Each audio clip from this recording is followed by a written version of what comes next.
Hi everyone, this is Casey Washington or Cassandra Washington from Teach and Take Time for You. And I hope all of you are doing well. You've made it through part of the school year. It's December and you'll be starting a new semester soon. So today I am coming to you to talk a little bit about teacher wellness. You all know that's my plug.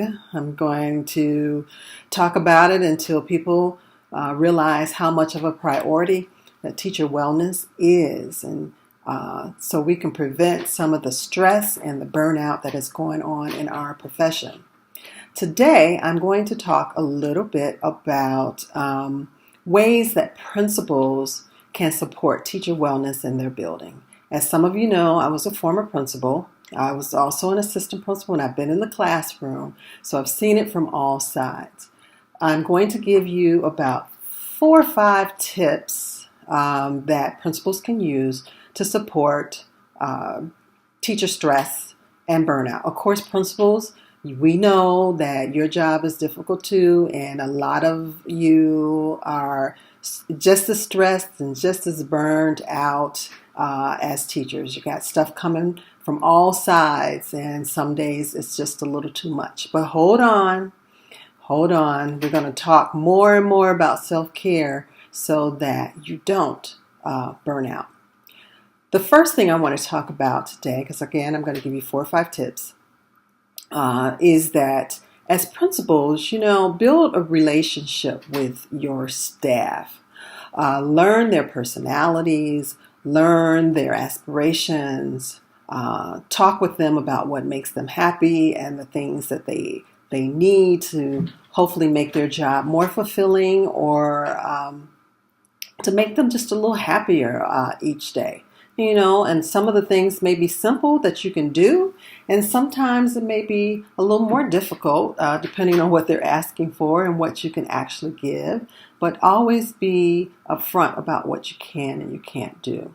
And in building those relationships, find out something that's a personal attribute for them, or some of their favorite things that they like to do, or their hobbies, or about their family. And of course, you don't want to know too much of their personal business, and they're only going to tell you as much as they want you to know. But try to make those personal connections and build relationships. So that's one.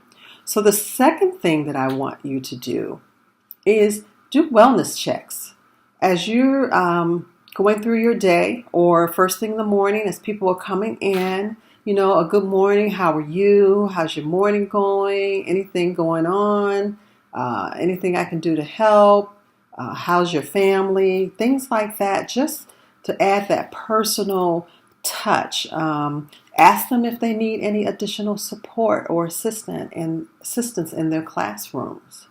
Ask them if they are struggling in any areas, and find a way, perhaps, if you see that they're having a bad day, because sometimes it's on their face first thing in the morning, ask them, do they need a 10-minute break or a 15-minute break? It may mean that you have to go in that classroom for a few minutes, and yes, I know you're busy, but that little 5 to 10-minute reprieve for that teacher may just make their day. I know sometimes you want someone to rescue you too as the principal, and you want to go in your office and close your door, and then when you go in your office and close your door, people are knocking on your door.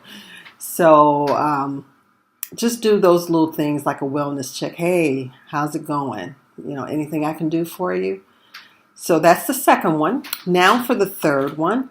How about, and this is really hard because you have directives and things coming from your district office sometimes.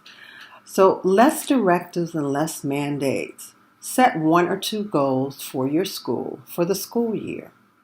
Don't set more than 1 or 2, because you're setting yourself up for failure. You're setting your teachers up for failure, and you already have plenty of things on your plate. Your teachers have plenty of things on their plate. They have grades that they have to put in. They have lesson plans. Sometimes there are special projects. There's team meetings. There's meeting with parents. And then all of a sudden, There are things that are not getting done. There are not reports that are not getting turned in. And things are due on the same day. And you're like, where's my stuff? And they're like, I can't do it. I can't do it all. So set 1 or 2 goals and just stick with those as much as you can for your school. Your school. That's what I want you to focus on. 4, social outings. Take the time to go outside of your building with your staff to maybe dinners or bowling or sports activities, basketball games, football games, baseball games, fun things outside of your building. Maybe once per month. Once per month, ask people, perhaps on a Friday, hey, let's get together as a staff and just have some time, a couple of hours to decompress. Now, you may not get everybody the first couple of times that you do this activity, but as people hear about it and hear about how much fun it was and how relaxing it was, then they will start to join in. Now, some of them probably are not going to let their hair down completely because they're with the boss. And there's some things they will restrain themselves from doing that they wouldn't do with their friends. But it's a good opportunity to, 1, build the relationships and 2, get outside of the building and build some camaraderie. Number 5. Now, if you have space in your building, and I know space is limited, but if you have space in your building to create a quiet space for teachers, that would just be a wonderful thing to do. And I'm not talking about your teacher's lounge. I'm talking about a space that you can create with a nice, comfortable chair, maybe a comfortable sofa, a coffee table with some books and some magazines, and maybe not professional magazines or books, or you can decide, your staff can decide, and have them help to decorate it so it becomes theirs. And this is a place that they can go to outside of the teacher's lounge. You may need quiet. I mean, for the kids, we had a room called the Peace Room. So this could be the peace room for the teachers, and they can add whatever they need to make it peaceful for them. So if you have that space, think about creating that. So now that is 5 tips that you can use to help support teacher wellness in your building. Again, the first one was building relationships with your staff. The second one was wellness checks.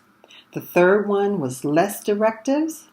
The fourth one is social outings with your staff. And the 5th one was creating a quiet space for your staff. I hope that these little tips help. Maybe try 1 or 2. Let me know how it goes. Again, I'm Cassandra Washington from Teach and Take Time for You. And I hope you have a wonderful, wonderful day.